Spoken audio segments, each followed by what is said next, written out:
दोस्तों दुनिया जहान में सबसे ज्यादा जनसंख्या वाले देश की बात करें तो वो चाइना है और दूसरे नंबर पे हमारा भारत आता है लगभग 140 करोड़ की जनसंख्या को लेकर। और जाहिर सी बात है जब इतने सारे लोग होंगे तो स्मार्टफोन यूजर्स की संख्या भी उतनी ही ज्यादा बढ़ जाएगी। और अगर हम इंडियन स्मार्टफोन मार्केट को देखें तो यहाँ पे तकरीबन 50% से भी ऊपर, इवन 60% भी इसको मान सकते हो आप, यहाँ पे सिर्फ चाइना के फ़ोन बेचे जाते हैं, जिसमें ओप्पो, रियलमी, वीवो, आईक्यू, टीजो, वन प्लस एंड शाओमी है। शाओमी तो इंडिया में सबसे ज़्यादा फ़ोन्स को बेचता है। और हमने हर साल बहुत सारे अलग अलग न्यूज़पेपर्स, आर्टिकल्स, रिपोर्ट से पढ़ा है कि ये जो चाइनीज़ ब्रांड्स हैं वो हमारे डेटा को या फिर किसी भी तरीके से ये हमारे लिए बहुत ज़्यादा घातक हो सकते हैं। और मैं आज इसलिए कह रहा हूँ कि चाइनीज़ ब्रांड्स की मोनोपोली की वजह से हम इंडियंस को या फिर इंडियन गवर्नमेंट को बहुत बड़ा एक लॉस देखने को मिल रहा है। और अगर रिसेंट सिनेरियोज की बात करें तो वीवो एक ऐसा ब्रांड है जिसने इंडियन गवर्नमेंट को 62,476 करोड़ की चपाट लगाई है टैक्स के मामले में। कंपनी वीवो पर ईडी ने शिकंजा कसा है। Crackdown on Chinese phone-making company Vivo in a money laundering case. 5 जुलाई को वीवो और उससे जुड़ी 23 कंपनियों के 48 ठिकानों पर छापेमारी की।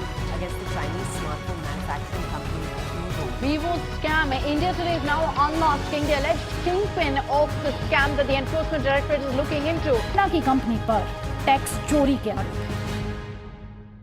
चलिए मैं एक एक करके पूरी की पूरी आपको कहानी बताता हूँ कि एक्चुअली वीवो के साथ क्या चल रहा है, क्योंकि ये घोटाला कोई छोटा मोटा घोटाला नहीं है, ये एक मनी लॉन्ड्रिंग का केस है। और जब ये मामला सामने आया तो 5 जुलाई को prevention of money laundering act 2002 के तहत एमपी, यूपी सहित दक्षिण भारत के साथ साथ वीवो के 44 ठिकानों पे छापेमारी हुई। और ईडी की इस छापेमारी में वीवो ने पूरा कोऑपरेट करने की बात कही, लेकिन जैसे ही थोड़ा मौका पाया कंपनी के 2 बड़े डायरेक्टर्स इंडिया छोड़ के भाग गए। अब आपके दिमाग में ये आ रहा होगा कि एक्चुअल में इतना बड़ा फ्रॉड गवर्नमेंट के सामने आया कैसे। एक्चुअली दिल्ली पुलिस की इकोनॉमिक ऑफेंस विंग ने जम्मू कश्मीर में वीवो की एक एजेंसी चला रहे डिस्ट्रीब्यूटर के खिलाफ कार्रवाई की और इस सारे इंस्पेक्शन में ये चीज सामने आई। अब ईडी ने आरोप लगाया है उस पे मनी लॉन्ड्रिंग का और केस फाइल हो चुका है। और आरोप ये है कि कुछ शेयर होल्डर्स ने फर्जी आइडेंटिटी वाले डॉक्यूमेंट्स बनवाए और इन फर्जी डॉक्यूमेंट्स के ऊपर चल रही कंपनियों में जो पैसा आ रहा है उसकी हेराफेरी हो रही है। तो इस फर्जी तरीके से कमाए गए पैसे को या तो विदेशों में भेजा जा रहा है जो डेफिनेटली चाइना है,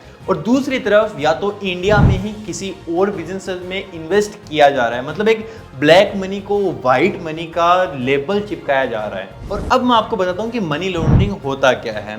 जब कोई इंसान किसी अवैध रूप से कमाए गए पैसे को व्हाइट मनी में, मतलब सोर्स ऑफ इनकम अच्छे से कि हाँ ये तो पैसा जो है वो सही जगह से आ रहा है, इस तरीके से दिखाए तो वो होता है मनी लॉन्ड्रिंग। ब्लैक मनी का कोई आधार नहीं होता है कि पैसे कहाँ से आ रहे हैं, कोई सोर्स नहीं होता है और इसमें गवर्नमेंट को टैक्स भी नहीं दिया जाता है। और इसी पैसे का मोस्टली यूज इलीगल एक्टिविटीज में किया जाता है। और बात करें आज के जस्ट 2 साल पहले की तो मेरठ पुलिस ने वीवो पे एक इल्जाम लगाया था 13,500 फोन के एक सेम EMI नंबर से बेचे जाने का। बेसिकली मोबाइल के नंबर से मेरा मतलब है IMEI number, international mobile equipment identity. हर एक अलग इंसान के लिए अलग नाम होता है उसकी पहचान को अभिव्यक्त करने के लिए, वैसे ही हर एक स्मार्टफोन के लिए IMEI नंबर होता है जो उसकी पहचान को बताता है कि बेसिकली फ़ोन बना कहाँ है, फ़ोन कहाँ पे इस वक्त है, जिससे उसकी लोकेशन ट्रैक करी जा सके ताकि उसको इलीगल एक्टिविटीज़ में यूज ना किया जाए। और जब वो ऐसी इलीगल एक्टिविटीज़ में आता है तो पुलिस उसको आसानी से ट्रैक कर पाए। और ये चीज़ डिफाइन की गई थी 2015 में। ट्राई जो है, जो सारे टेलीकॉम ऑपरेटर्स को हैंडल करता है, उसने ये चीज़ कही थी कि हर एक मोबाइल के लिए डिफरेंट IMEI नंबर होना चाहिए। और अगर ऐसा नहीं होता है तो जो मैन्युफैक्चरर है, स्मार्टफोन मैन्युफैक्चरिंग कंपनी का जो हेड है, उसको 3 सालों तक की जेल भी हो सकती है। अब एक ही IMEI नंबर से इतने सारे फ़ोन बिकने का मतलब ये है कि अपराध कोई और करेगा तो पकड़ा कोई और जाएगा। और हो सकता है कि ऐसे इंसान को सजा भी मिल जाए जिसने कुछ किया भी ना हो, बस उसका दोष सिर्फ इतना होगा कि उसने वीवो का मोबाइल लिया। इसलिए तो जब भी आपका फोन खो जाता है तो पुलिस वाले सबसे पहले आपके फोन का बॉक्स मांगेंगे, और बॉक्स नहीं है तो उनको IMEI नंबर चाहिए होगा जिसके तहत वो उसका पता लगा लें, उसका रिकॉर्ड एक हो कि कौन सा फोन है, क्या डिटेल्स हैं और इस वक्त वो कहाँ पे एक्टिव है। जैसे ही वो ऑन होता है पता चल जाएगा। और आजकल जैसे आईफोन में आया है वैसे धीरे धीरे एंड्रॉइड में भी आएगा कि फोन जब ऑफ होगा तब भी IMEI नंबर से उसको ट्रैक किया जा सकता है। मतलब चोरी का कहीं नामो निशानी नहीं बचेगा। लेकिन जब 13,000 14,000 मोबाइल एक ही IMEI नंबर से होंगे तो उनको ट्रैक कैसे किया जा सकता है। और अब सबसे बड़ा क्वेश्चन ये आ जाता है कि मोबाइल कंपनीज को तो इन सारी चीजों के बारे में पता होता है, तो वो इतनी बड़ी गलती कैसे कर सकती हैं। एक्चुअली इसके पीछे है पैसा, और जहां पे पैसा होता है लालच वहीं पे आता है। अब गवर्नमेंट टैक्स अप्लाई करती है वो भी इस IMEI नंबर के आधार पे ही होता है। जितने IMEI नंबर गवर्नमेंट के पास पहुंचेंगे, मतलब कितने स्मार्टफोन बिके हैं, उनसे ट्रैक हो जाएगा इसकी प्राइस कितनी है और उसके हिसाब से उसके ऊपर टैक्स अप्लाई हो जाएगा।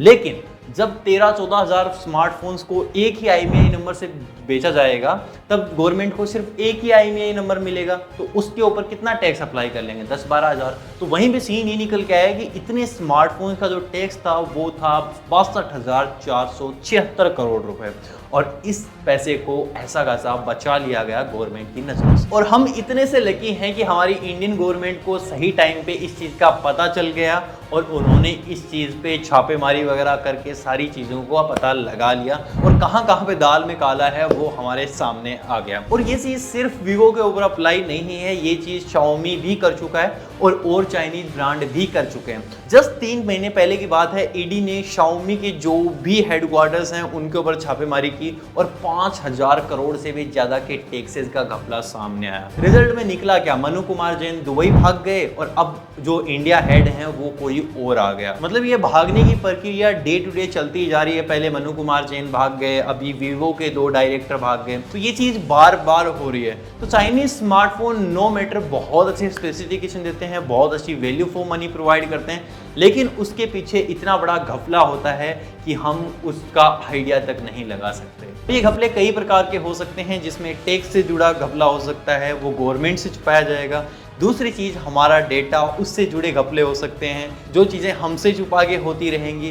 तो ऐसी बहुत सारी चीज़ें हैं। तो वैसे यार आज के लिए इतना ही। आई होप आपको सारी इन्फॉर्मेशन समझ आई होगी, सारा केस समझ में आया होगा कि क्या चल रहा है करंट मार्केट में।